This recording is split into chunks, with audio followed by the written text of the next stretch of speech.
Hello, hello, everyone. It's your girl, Gabrielle. Welcome to a brand new episode of Hot Topics. We, I don't even know what to say. If you're watching this on video, once again, I am doing this from my car. So bear with me. If you're an entrepreneur, sometimes, you got to just take life as it comes and make it work, make the dream work. All right, so let me tell you what this podcast is about. So this is a podcast where we like to have real talk about real things.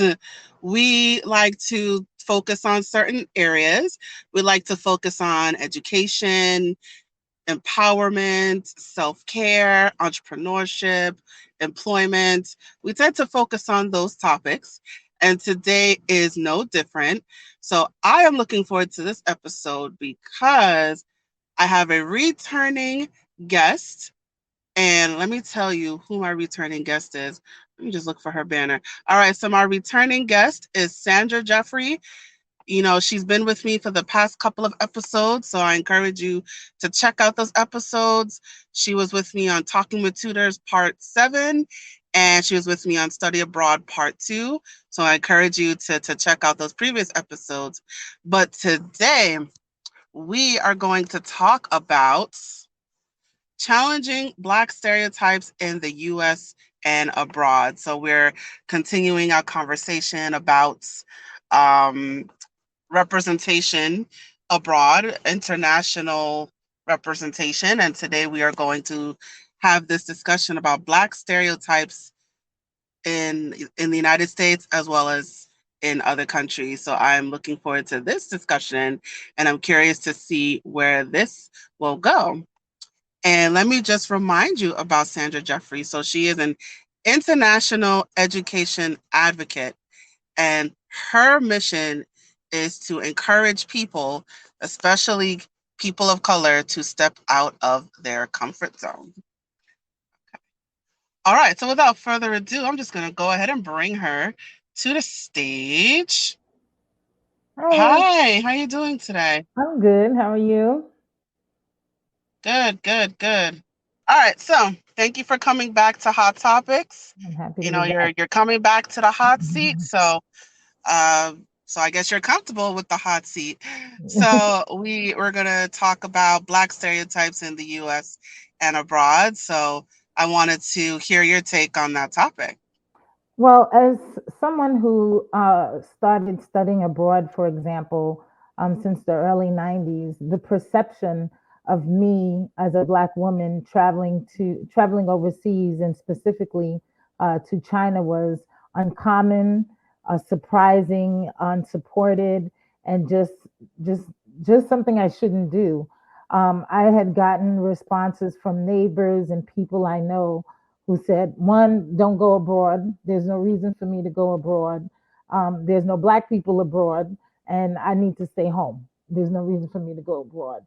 And that plays into this perception that Black people shouldn't travel abroad, unfortunately.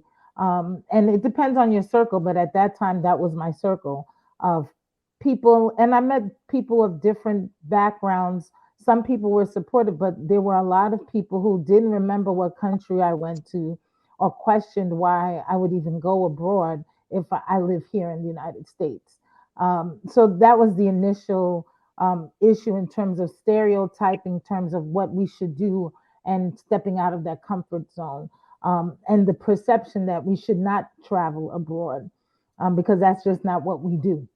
So that was the initial perception and stereotype is Black people don't go abroad. When I applied for my first, one of my scholarships, the Rotary Scholarship, I did it through the Harlem office. And there was a lot of people were surprised.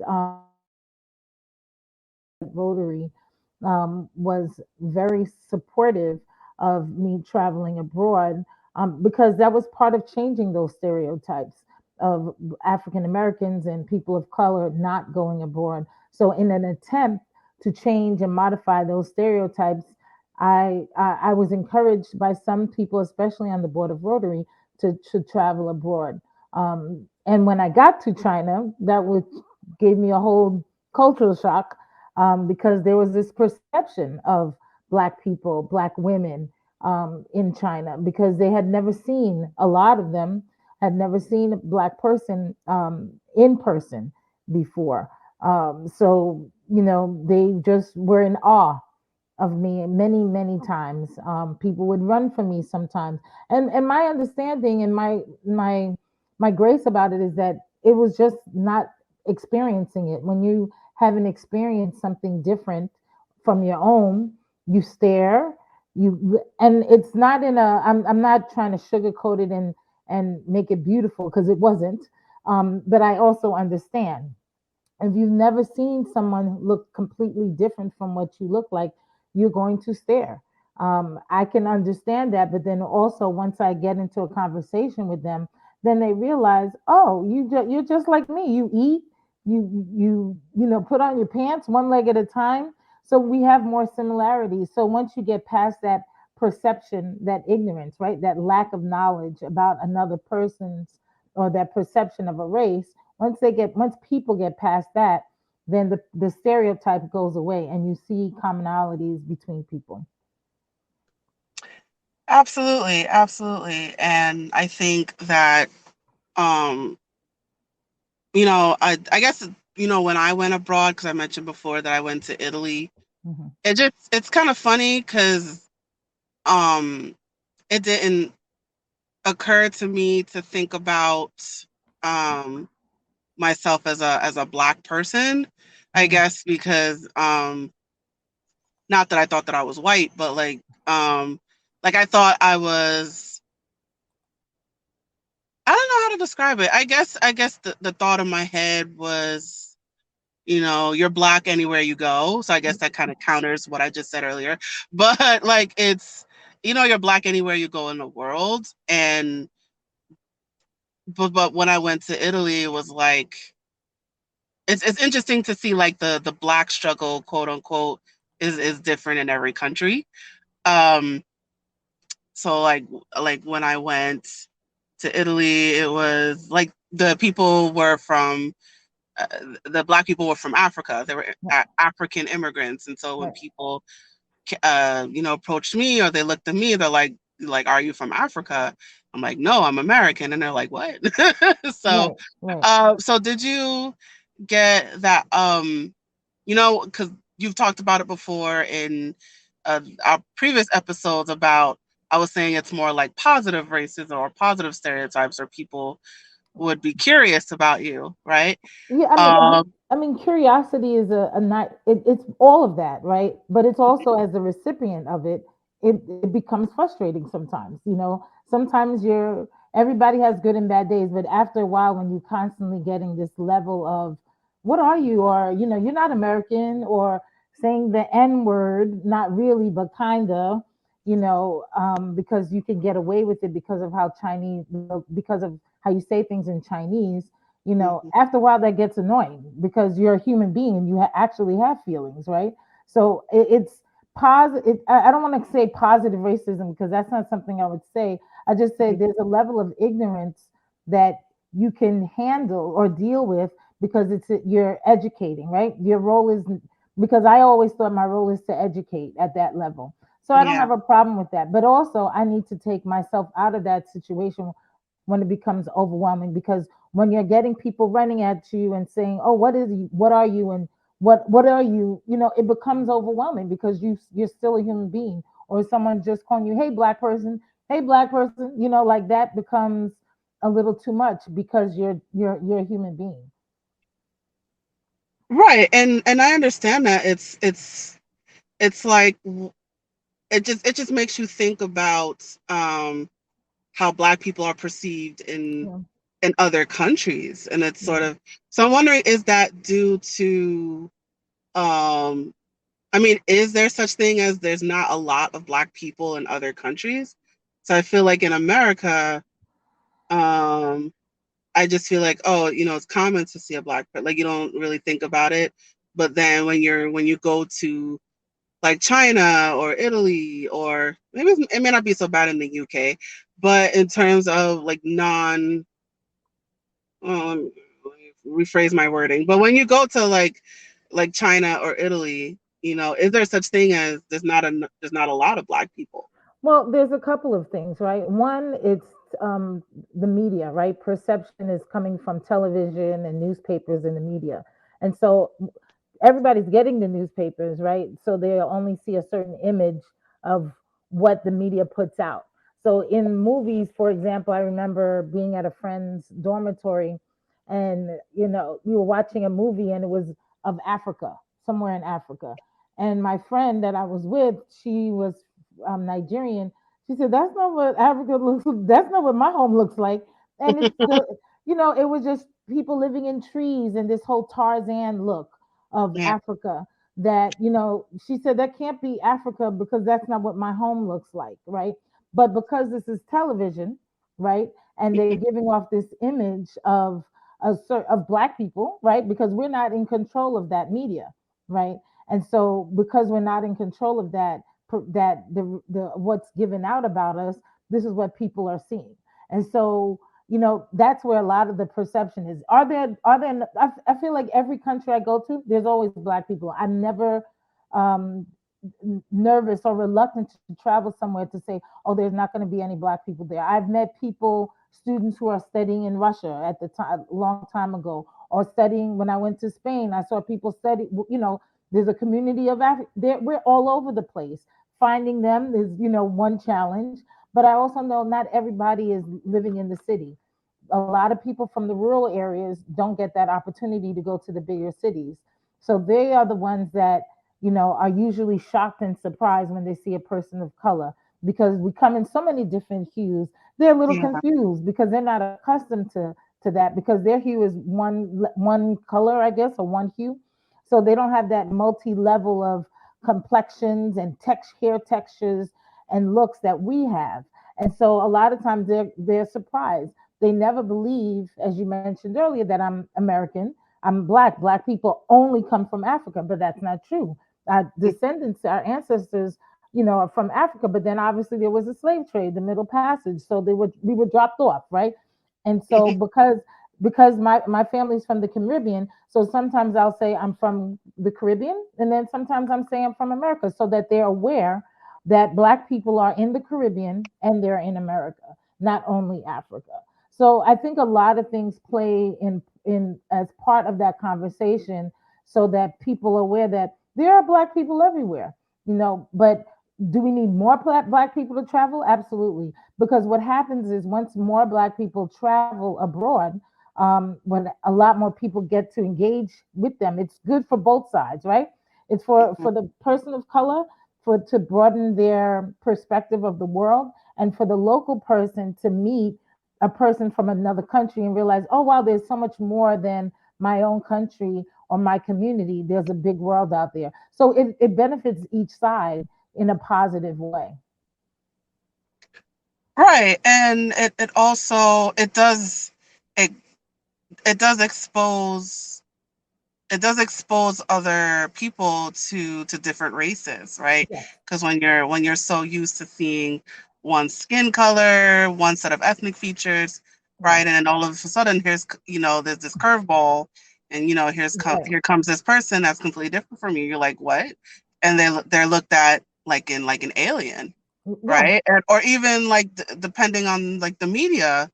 If again, if you've never seen a certain ethnic feature, certain skin colors, or all you know about them is on the media, and then all of a sudden they come into your backyard, it's like, whoa, you're dangerous, you're scary, like in that movie that I saw. yeah. Which movie do you Oh, I was remember? just saying. Oh, okay. Oh, I was just Yeah, throwing that out, but yeah, yeah. I mean, I've had mhm, people in China run from me because they were shocked, and scared. And, I would, after they recover, I would come up and say hello, and they're like, oh, wait, But then I also have Chinese friends and their family that welcome me into their homes. And there was never an issue, where I stayed in their home, welcomed me, fed me, all of that. So, it's two sides of the coin that exist, and nothing is black and white, right? It's not, everybody's always ignorant and everybody. No, it's never that way. It's some people are not aware, and some people are more aware than others. And the people who are more aware than others, they're not frightened or nervous or reluctant to meet someone outside of their race. Where the people who are not accustomed to it because they come from a smaller community, they are more reluctant, which is understandable. And I think that that is applicable to all communities, right? Because when you come from a rural area, you're just not used to seeing people that are different from you. I mean, even if we're from New York City and we see a green person walking down the street, I mean, in New York, it's a little different because we may see a person, somebody with green paint because it's New York, but we would still be shocked, right? We would still look at the person and stare a little because we've never really seen it. We heard people do that, but we've never seen it in person. And so if we're in the village or somewhere in the city or whatever, and we see that, we'll be surprised and say, tell somebody, guess who I saw today? I saw a person that had green skin. And that's extreme. But for some people coming from rural communities, whether it's China or in America, right? Because if you've never seen, you've never seen. You'll still be shocked and want to tell the story to somebody or stare because you're in awe because it's you have an experience. But once you go abroad, whether it's going to China or going from China to another country, that awareness, that global exposure, completely shifts your perception of other communities. So when you went to China, did you feel that the stereotypes, like how you were treated in China? I guess let me put it this way. So, do you think that racial prejudice is the same anywhere you go in the world? Well, it doesn't. Yes and no, right? Because the racism in the United States has a different history than the racism abroad. The racism in the United, however, the perception of Black people, it may be the same, right? Because everyone knows that Black people are not treated at the highest level around the world. That's why Africa is treated the way they're treated. A lot of the different countries globally, for international efforts, etc. Um, but when we, um, but I think when you go abroad, it just changes everything. It just allows you to get to be open, and then people are just more open about meeting you and communicating with you, and they're curious. So one thing I love about being in China is that they will come up to you. Chinese people will come up and have a conversation with you. So some people, like I said, nothing is black and white, but some people will come up out of their curiosity to have a conversation with you, whereas others may not, and that's because people are people, right? That's not really about Chinese or non-Chinese.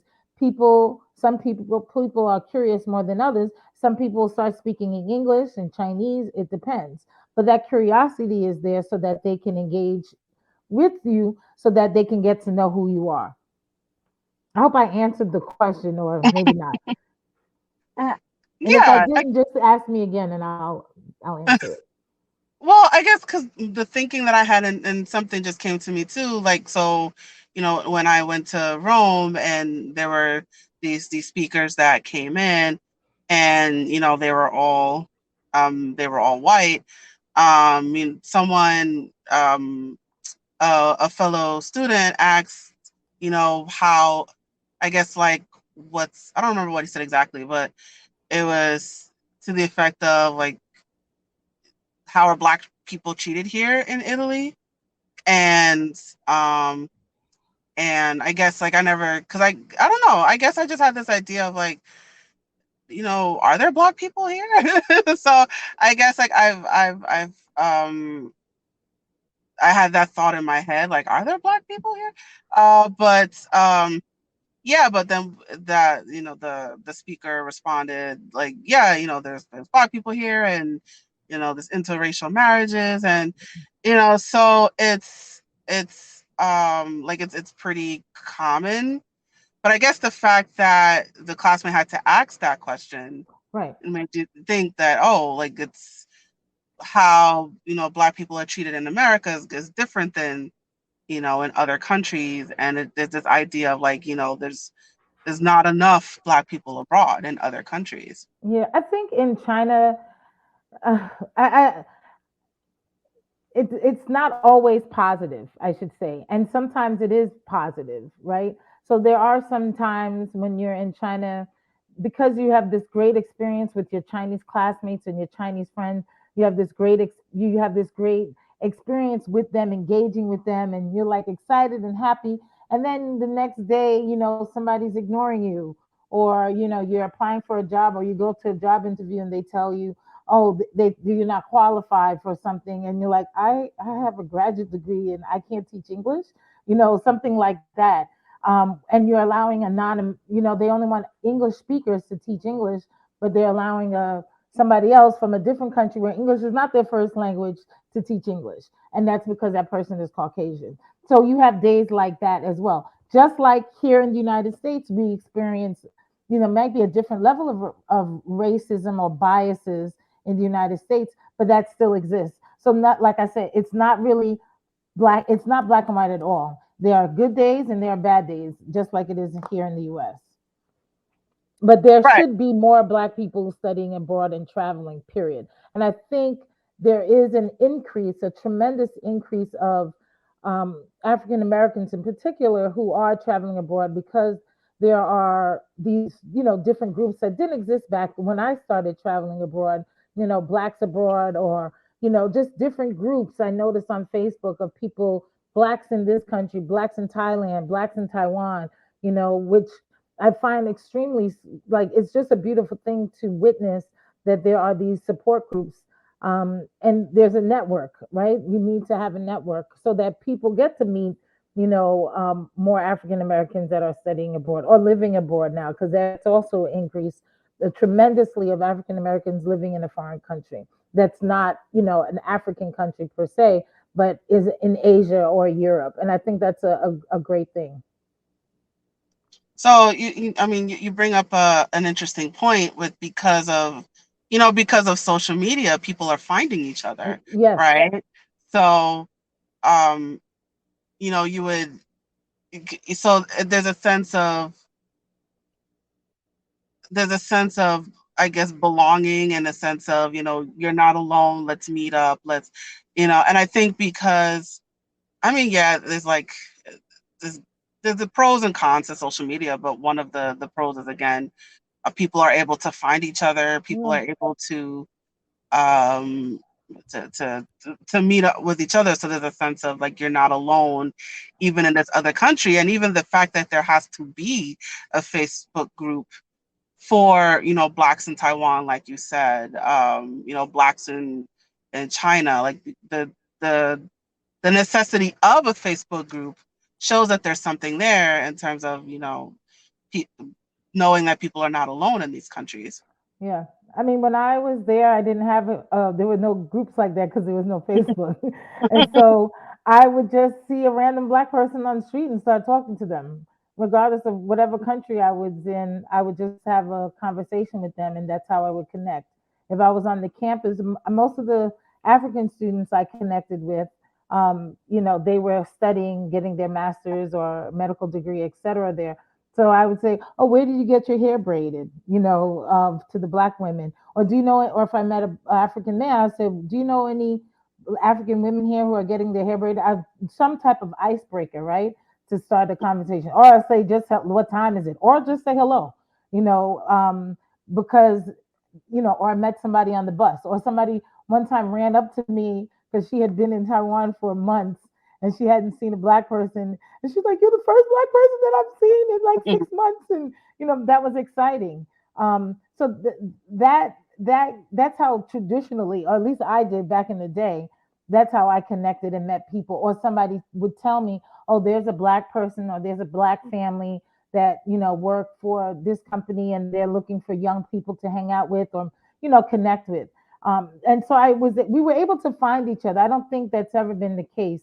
I mean, we're always able to find each other. That's why I'm never worried. Any country I go to, if I need that outlet, I can find it. But I don't have to stick to it. At the end of the day, it's whoever you connect with is whoever you connect with, whether it's black, white, or Chinese. whoever you connect with is who you connect with at the end of the day. But sometimes you do need that outlet because there are some levels of frustration when you travel abroad that some groups don't connect with. Because you are black, because as a black woman, or a black person, these are my experiences, and my Caucasian friends, they may go through their own, but it wouldn't be the same as mine. And I know that from my friends who have told me that directly. So when you were in China, did you meet with did you meet Black people who were from China that actually like lived in China? When you say Like like from China, what do you mean? like not other students, but actually like residents of China. Well, so I was a resident at one time when I lived there. Uh-huh. So, because my visa was allowing me to be a resident there. So I think living in a certain place, everything is temporary, right? Because you always have the ability to move. So nothing is forever, right? So while I was in China, I was considered a resident at that time because my visa said so. So I met a lot of people who lived in China for extended and short periods of time. Some people were students, some people were, entrepreneurs, business owners, etc. in China, and they were African American. Yes, I met that in different cities. So how did how did they identify themselves? Like, did they consider themselves Chinese? Did No, they consider themselves Black? How did no, they I don't know identify any. themselves? I don't know any black person who considered themselves Chinese because they're not. They would still be from wherever country they are from. However, people who were mixed, black and Chinese, they were either they're actually born in China, right? So there it's a little different. So the people I do have some friends who, like in Taiwan, I had a girlfriend who I met that was her mom was Taiwanese and her dad was black, and but she was raised in Taiwan. So Mhm. she's Taiwanese. She wasn't born in the States. She's not American. She's Taiwanese. She was born and raised in Taiwan. I don't even know where her dad was from. I don't remember, that story. But for generally, if you're an immigrant, if anything, right? Mhm. You're actually an immigrant. So if you're coming from, Nigeria or any country like myself, coming from America, and I had a resident visa in China, I'm still an American. I'm not Chinese, and China's not considering you Chinese either, because you're not born there, and you're Right. not of Chinese descent either. So I cannot naturalize myself like we can in the United States to become a Chinese citizen, or yeah, to become a Chinese citizen. All right. So I mean, I guess what I was thinking before, I'm talking about people who were like born in China, Black people who were born in China, right? So Well, I'm just I'm sorry. Go ahead. yeah, I was just wondering, like, would they consider themselves Black people or would they consider themselves Chinese Well, they for would people? that usually, from my understanding of people who are mixed race, they usually consider themselves both, right? They don't exclude any side of their family. So they'll say they're Taiwanese and black, or Chinese and African, or Chinese and Zambian, whatever country they're from. They try not to exclude one side over the other. For example, in Guangzhou, which is South China, and Canton, which is not too far from Hong Kong, there's it's called Little Africa, and that community. So when I first moved to China, I lived in that area in Guangzhou, and that's where I studied Chinese. It's a province, and now 20 some odd years later, that community is called Little Africa, and because there is a huge influx of African men who married Chinese women and had children. There are schools, etc., of mixed race children who are Chinese and African. And so I haven't been there since I left in the early 90s, or been back there since the early 90s. But there are articles, from a lot of articles written about Little Africa in Guangzhou. And that community, their children are Chinese and African. Oh, Hmm. okay. Okay. So you mentioned it a few times, like you want to encourage people of color, especially young people, to travel abroad. So why is that so important to you?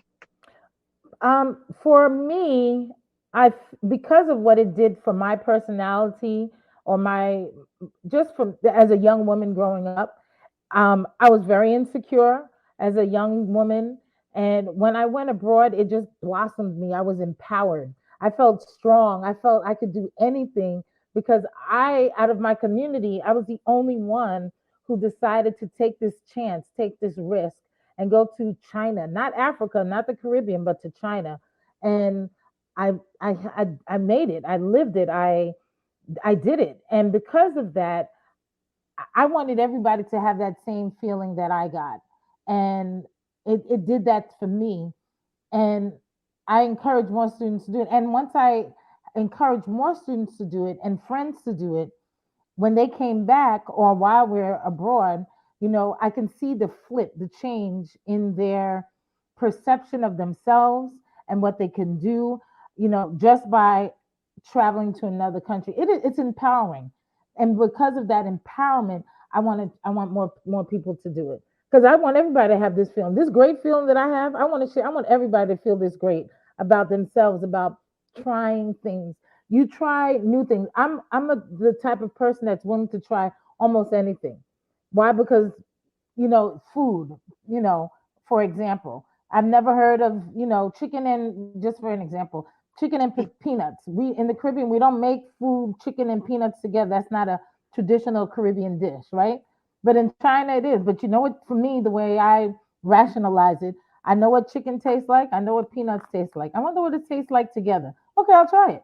It's chicken and peanuts. It's not gonna like destroy, it's just food. So I'm very open-minded when it comes to trying. I'm adventurous. And I think traveling abroad allows you to open this adventurous arm of your mind so that you try new things and then you grow from it. You come up with different perspectives of things at work that your colleagues didn't because you traveled abroad. And I think it's just helpful. So when you say it's empowering, what do you mean? Um, what do I mean by empowering? Empowering, it just fills me with encouragement. It fills me with opening my mind to possibilities. It it gives me a positive outlook on life of what I can do and I'm just more optimistic about life. And that's what I'm thinking in terms of empowerment means when you study abroad. Right. Yeah, because like um sorry, there's an echo. Um because I think I said it in the first meeting that we met. I feel like um we tend to want to stay in our city, let alone their own state, you know, Yeah, yeah, let alone their own country, right? yeah, So people barely leave, and so when you have, I mean, especially minorities, people of color, we worked hard to get to this country. Now we're trying to leave, um, but right. so now when you travel abroad to different countries, it's you said like it opens up possibilities, like you see different types of people and different types of food, and you're speaking different languages and you're seeing different cultures, so you're you're expanding your mind and you're looking at other ways to interact with people, and you're not just Yeah, stuck to one view, right, but you right. see multiple different views, Yep. especially when you travel abroad. Yeah, it gives you this confidence that, I could do anything, this power that I can do anything and literally no one can stop you but you. That's what it does for you. And if you want to do something, what it did for me, I found scholarships to go abroad. No one could tell me that I wasn't going to China.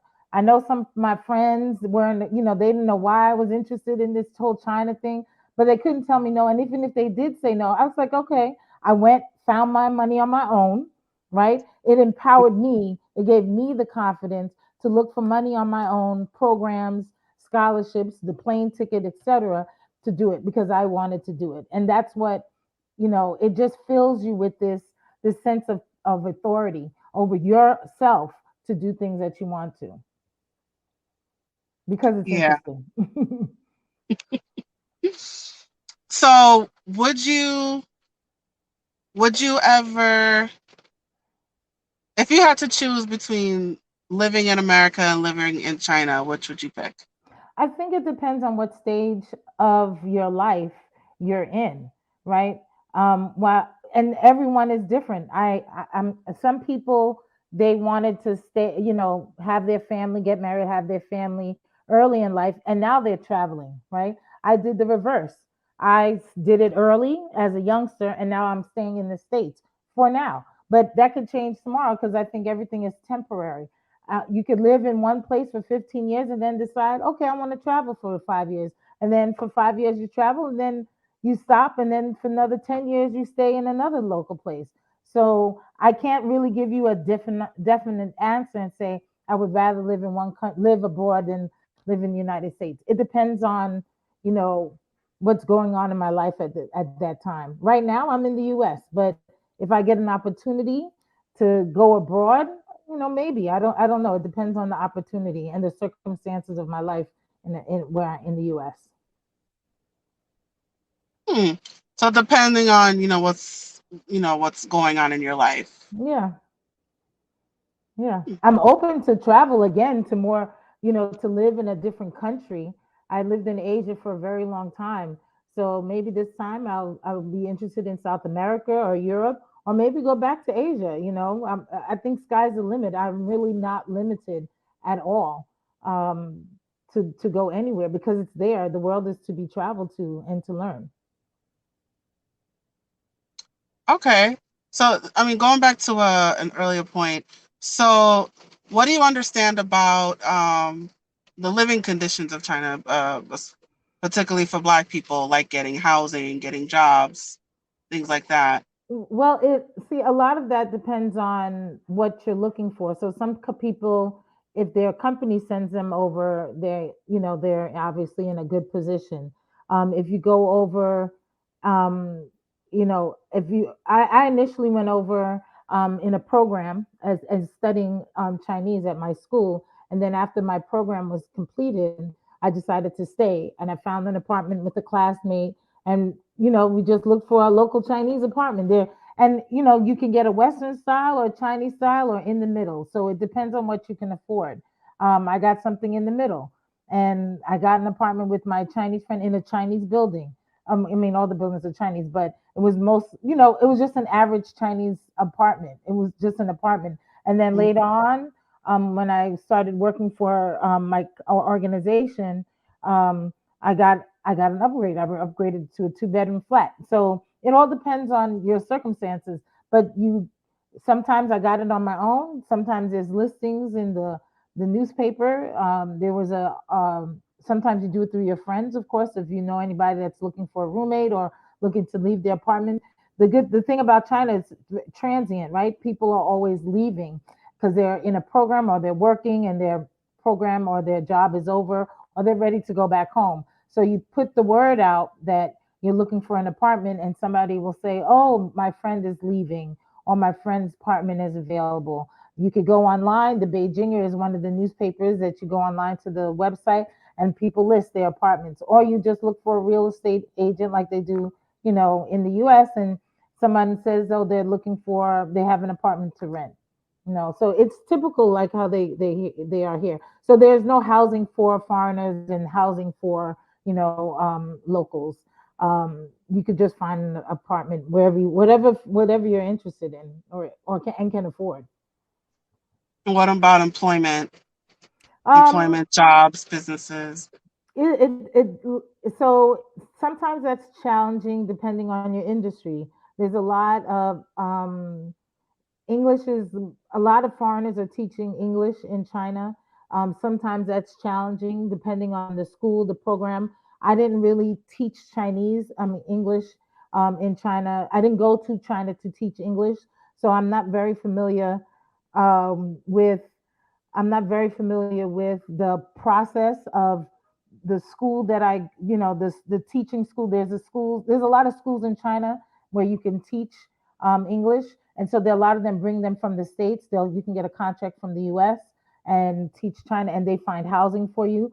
And I've heard there's been some challenges. Some of the parents don't want a black teacher, and the schools try to mold you in a way so that the parents are more receptive to a black teacher. But then some of them have black teachers and they love them. So it's nothing is black and white when it comes to that. Depending on your industry, you can start your own company. I have a lot of friends in China who have their own company. A friend of mine, before the pandemic, she's from Belize, and she started a restaurant, a Chinese fusion restaurant in Shanghai. And, that was well received, because she started her own restaurant with a Chinese partner. So it all depends on what industry that you're interested in working in. Awesome, awesome. All right, we're going to start to wind things down. But before we do that, I see we have a comment. Miss Jeffrey sounds like she rooted into the progression of her people. Mhm. All right, awesome. Thank you, Rob Swinger. All right, so we're coming to the end here. So do you know the drill? Yeah. What are your words of wisdom? What would you like to share with our audience? Any parting words, lasting thoughts? My words of wisdom, and I thank you again for allowing me to be on your podcast. This has been such a wonderful experience. My words of wisdom is, again, to take the leap, because it encourages you, empowers you, and it gives you a lot of confidence, and it's fun. So travel abroad. Simply put, there we go. All right, Sandra, thank you so much for joining me today, and thank you for coming back Thank to you. Hot Topics. Thank you All so right, much. so let me look for your banner here. All right, so let's get your promo. There you are. All right, you guys. So Sandra Jeffrey, she is on Instagram. She got two Instagram accounts. So the first one is Chattin' Connectin'. That's ChattenConnectin. That's Instagram. Chattin' Connectin'. The second one is Shangjie57. So I'm gonna spell that out as well. That's SHANGJIE57. So I encourage you to follow her on both of her Instagram accounts. She has her own business. She teaches Chinese. So if you are looking to improve your Chinese language skills, whether you're a beginner, intermediate, advanced, you want your kids speaking Chinese, you got to write that 10-page paper in Chinese. You gotta do a presentation in Chinese. Sandra is your girl. So look her up on Instagram. She has two Instagram accounts. I encourage you to reach out to her as well. You can also call her at 404-828-0086. You could also email her at info@chatconnect.com. So that's info, the little at symbol, then it's ChatConnectECT.com. So, give her an email, give her a call, follow her on both of her Instagram accounts. If you're looking for if you're looking for a tutor for Mhm. Chinese. I'm thinking Chinese tutor. No, wait, you gotta you gotta watch the order of the words. So if you're looking for a tutor for Chinese, no matter what level you're in, beginner, intermediate, advanced, young, old, black, white, purple, green, whatever whatever you're looking for, hit up Sandra. She does virtual tutoring. Mhm. So, she does virtual tutoring. She also does in-person tutoring for her local area, which is Atlanta, Georgia, right? Yes. All right, so Atlanta, Georgia. If you happen to be in Atlanta right now, and you're looking for a tutor for Chinese, look her up. She does in-person sessions, but for the rest of the country, and then I'm assuming you do international sessions as well. I can. I can do international sessions. Okay, so for our international listeners, our international audience, wherever you are in the world, hit up Sandra. If you're looking to improve them Chinese skills, I encourage you to look her up, you guys. So that information is scrolling below at the bottom of your screen for my video people. And for my audio people, I did not forget about you. All of this information is in the description.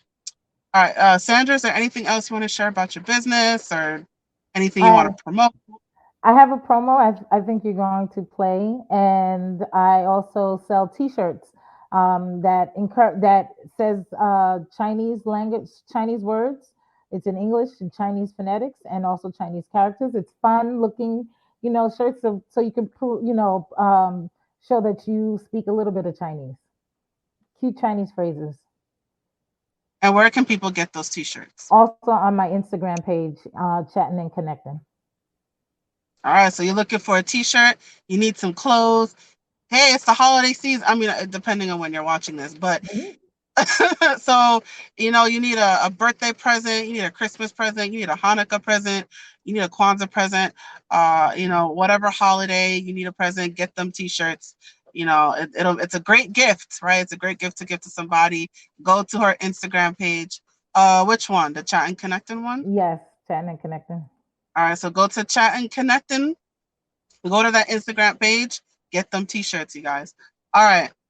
So now I'm gonna play your promo right now. Yeah. Ni hao, I speak Mandarin Chinese. That's right. I recommend chatting and connecting. Chatting and Connecting is an international education consulting organization that advises students on scholarships to study abroad. Their premier program, Chatting in Chinese, teaches Mandarin Chinese in a structured, fun, and easy way. You will learn the numbers, introductions, and other common phrases along with the ability to read and write Chinese characters. The Chatting in Chinese program teaches both private and group classes for adults and children. For more information, go to Chatting and Connecting on Instagram. That's Chat and Connect with 2 T's and the letter N. Or email at info@chatconnect.com for the upcoming class schedule. All right, all right, all right. All right, so that's it for your promo. So Sandra, thank you again for coming on Hot Topics. This is Thank you. awesome. Thank you. All right, share. All right. Get my little Chinese in. All right, I'll put you backstage now. Okay. All right, and let me get my banner up. Excuse me. All right, you guys. So that is it. We have reached the conclusion of yet another episode. I think we're on 168, 169, somewhere in the upper 160s. So we made it through yet another episode. Thank you so much for joining me on this ride. This has been an amazing journey. I love having this platform to talk about international issues, talking about race issues, talking about living disabilities, homeschooling. I love having this platform to talk about things that people either don't really talk about or they only talk about it in small circles, but to have this platform to bring those, secret conversation. I don't know if I want to call it a secret, but to bring those conversations to a public forefront, I definitely love having the ability to do that. And this is the podcast to make that happen. All right. So, it's definitely a journey. It's definitely an experience. I've definitely learned a lot doing all this. So thank you again, you guys, for coming on the podcast. And whether you're listening on like Spotify or Apple, or you're watching this on YouTube or Facebook or wherever you are taking in the sound of my voice, thank you for coming on this journey with me. So I want to let you guys know that as a reminder, Hot Topics is a production of my company, A Step Ahead Tutoring Services. So if you are looking for a tutor, whether it's for yourself, because we also serve adults, or for your child is struggling with, turning in that homework assignment, or they're not focusing, or they're falling behind their classmates. Your teacher just called and said, your kid is promotion in doubt. We've definitely heard pretty much everything there is. Any kind of difficulty, if you're looking for a tutor, reach out to us. You can find us on our website. It is www.astepaheadtutoringservices.com. You can also send us an email, success at a step ahead tutoring services.com. You can also call us 347-762-2838. You can also find us on social media. We're on Facebook, Instagram, YouTube, Twitter, Eventbrite, and WhatsApp. So just type in a step ahead tutoring services and we will pop up right there. So I encourage you to find us, especially social media. Find us on social media, follow us, stay in touch with us. Stay in touch with Hot Topics, stay in touch with anything and everything that has to do with the Step Ahead tutoring services. But I will emphasize our website again. So if you are looking for any tutoring services, we do one-on-one tutoring, test prep, college counseling, editing and proofreading. We have our own virtual workshops. We cover a lot of different grounds. So if you are looking for any of these things, reach out to us. Our website is www.astepaheadtutoringservices.com. And finally, I'm going to issue you guys a challenge. I want you to share this episode with at least 2 of your friends, right? I want this episode going far and wide. I want it going viral. I want it reaching to the ends of the earth. So I'm posing that challenge to you guys. I want you to share this episode with at least 2 people. Let's get this episode going out far and wide. All right, you guys, thank you so much for joining me again. I'm your girl, Gabrielle. I look forward to you joining me at the next episode. Thank you again, you guys. This is awesome. And now I am signing off. Bye, you guys.